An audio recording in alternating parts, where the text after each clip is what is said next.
कैसे हैं आप सब। विज्ञान को हम 3 शाखाओं में बांटते हैं, भौतिक विज्ञान, जीव विज्ञान और रसायन विज्ञान। रसायन विज्ञान और जीव विज्ञान के बारे में आप अपने पिछले अध्याय में पढ़ चुके हैं अब तक। आज से हम भौतिक विज्ञान के कुछ आधारभूत कॉन्सेप्ट समझेंगे, कुछ नियमों की बातें करेंगे। आई होप आप बहुत एंजॉय करके ये सब सीखने वाले हैं। तो आओ शुरू करते हैं गति से। अपने दैनिक जीवन में हम सब कुछ वस्तुओं को विरामावस्था में तथा कुछ वस्तुओं को गतिमान अवस्था में देखते हैं। पक्षी उड़ते हैं, मछलियां तैरती हैं, इवन रक्त का प्रवाह शिराओं और धमनियों में होता है तथा मोटर गाड़ियों को चलता हुआ भी आप सभी देखते हैं। परमाणु, अणु, ग्रह, तारे और आकाश गंगाएं सभी गतिमान हैं। हम प्राय यह समझते हैं कि कोई वस्तु गति में तभी है जब वह समय के साथ अपनी स्थिति को परिवर्तित करती है, परंतु कई ऐसी अवस्थाएं भी है जिसमें गति के अस्तित्व के अप्रत्यक्ष साक्ष्य हैं। उदाहरण के लिए हम हवा की गति का अनुमान धूल कणों के उड़ने व पेड़ों की शाखाओं और पत्तियों के हिलने डुलने से लगाते हैं। हम सब जानते हैं कि पृथ्वी निरंतर गतिशील है, परंतु हम पृथ्वी की गति का अनुमान प्रत्यक्ष रूप से नहीं लगा पाते। किसी व्यक्ति के लिए एक वस्तु गतिशील प्रतीत हो सकती है, जबकि दूसरे के लिए स्थिर। गति कर रही बस के यात्रियों के लिए सड़क के किनारे लगे पेड़ पौधे पीछे की ओर गतिमान प्रतीत होते हैं, जबकि सड़क के किनारे खड़ा एक व्यक्ति बस के साथ यात्रियों को भी गति करते हुए पाता है। यद्यपि बस के अंदर बैठा हुआ एक यात्री अपने यात्री साथियों को विराम अवस्था में पाता है। बहुत सी गतियां जटिल भी होती हैं। कुछ वस्तुएं सीधी रेखा में तो कुछ वस्तुएं वृत्तीय पथ पर गतिमान हो सकती है। कुछ घूर्णन कर सकती है एवं कुछ कंपन कर सकती है। ऐसी भी स्थिति हो सकती है जिसमें ये क्रियाएं साथ साथ हों। इस अध्याय में हम सबसे पहले सीधी रेखा में गतिमान वस्तुओं का वर्णन करेंगे। हम इस तरह की गति को साधारण समीकरणों और ग्राफों के माध्यम से व्यक्त करना भी सीखेंगे। बाद में अंत में हम वृत्तीय गति की चर्चा भी करेंगे। आओ इस गति शब्द को और गहराई से समझें। जब हम किसी वस्तु की स्थिति को एक निर्देश बिंदु निर्धारित कर व्यक्त करते हैं तो हम उस कहते हैं कि अमुक वस्तु गति में है। चलो इसे एक उदाहरण के साथ समझते हैं। मान लो किसी गांव में एक मंदिर से स्कूल 2 किलोमीटर उत्तर दिशा में है। हमने स्कूल की स्थिति को मंदिर के सापेक्ष निर्धारित किया। इस उदाहरण में मंदिर निर्देश बिंदु है।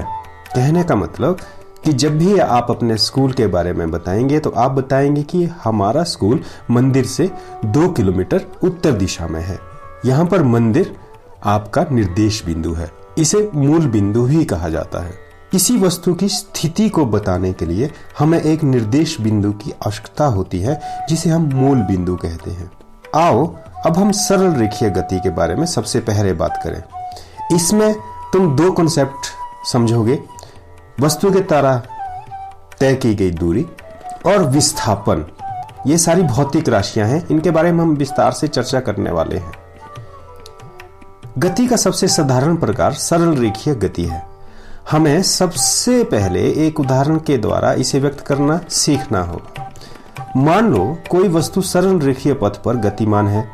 वस्तु अपनी गति बिंदु O से प्रारंभ करती है, जिसे निर्देश बिंदु माना जा सकता है। चित्र को ध्यान से आप देखते रहिए। माना कि भिन्न भिन्न क्षणों में A, B और C वस्तु की स्थितियों को प्रदर्शित करते हैं। पहले यह C और B से गुजरती है तथा A पर पहुंचती है। इसके पश्चात वह उसी पथ पर लौटती है और B से गुजरते हुए C तक पहुंचती है। वस्तु के द्वारा तय की गई कुल दूरी OA प्लस AC है, अर्थात 60 किलोमीटर। उसमें 35 किलोमीटर जोड़ दीजिए, मतलब 95 किलोमीटर। यह वस्तु के द्वारा तय की गई दूरी है। किसी वस्तु की दूरी को निर्धारित करने के लिए हमें केवल अंकीय मान की आवश्यकता होती है, न कि गति की दिशा की। कुछ ऐसी राशियां भी होती हैं जिन्हें केवल उसके अंकीय मान द्वारा व्यक्त किया जा सकता है। किसी भौतिक राशि का अंकीय मान उसका परिमाण है। उदाहरण के द्वारा क्या आप वस्तु की प्रारंभिक स्थिति O से उसकी अंतिम स्थिति C तक की दूरी ज्ञात कर सकते हैं? अब देखिए, O से C तक की दूरी सिर्फ 25 किलोमीटर है। मतलब वस्तु जहां अंतिम में थी, वस्तु की अंतिम स्थिति जो थी और प्रारंभिक स्थिति जो थी, उनके बीच की दूरी सिर्फ 25 किलोमीटर है। तो वस्तु की, यहां बड़े ध्यान से सुनना बच्चों, वस्तु की प्रारंभिक व अंतिम स्थिति के बीच की न्यूनतम दूरी को वस्तु का विस्थापन कहते हैं। यह विस्थापन शून्य भी हो सकता है। मान लो वस्तु गति करते हुए पुनः बिंदु C, B और A से गुजरते हुए वो वापस O पर पहुंच जाती है, तो हम कहेंगे कि वस्तु का विस्थापन शून्य है। यद्यपि इस यात्रा में तय की गई दूरी उसकी OA plus AO 60 kilometre plus 60 kilometre बराबर 120 किलोमीटर है, परंतु विस्थापन यहां पर उसका क्या है? विस्थापन शून्य है। यहां एक बात और तुम्हें बता देना चाहता हूं, स्वचालित वाहनों में एक यंत्र लगा होता है जो उनके द्वारा तय की गई दूरी को प्रदर्शित करता है। तुमने अवश्य ही देखा होगा। इस यंत्र को ऑडोमीटर कहते हैं। चलो अब बात करते हैं एक समान गति और असमान गति की। माना कि एक वस्तु एक सीधी रेखा पर चल रही है। मान लो उसने पहले 10 सेकंड में 50 मीटर की दूरी तय की, दूसरे 10 सेकंड में उसने फिर 50 मीटर की दूरी तय की, तीसरे 10 सेकंड में फिर उसने 50 मीटर की दूरी तय की तथा चौथे 10 सेकंड में फिर वो 50 मीटर की दूरी तय करती है।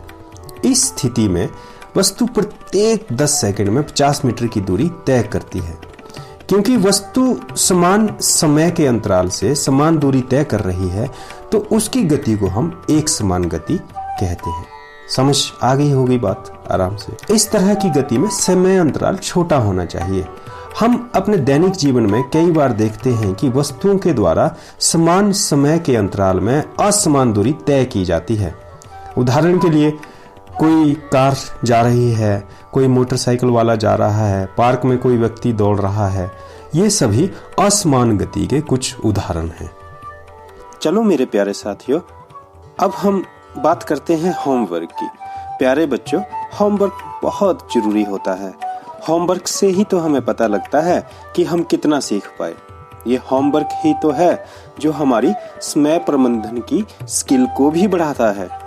होमवर्क करने से हमारी प्रॉब्लम सॉल्विंग स्किल भी बढ़ती है, और तुम्हें पता है ये प्रॉब्लम सॉल्विंग स्किल हमें जिंदगी की मुश्किलों को हल करने में मदद करती है।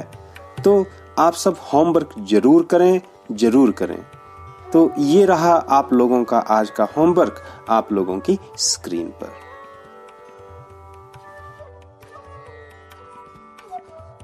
प्यारे साथियों, मुझे उम्मीद है कि बाकी हजारों साथियों की तरह आपको भी इस शिक्षा अंकुर चैनल के द्वारा दी गई जानकारी अच्छी लगी होगी।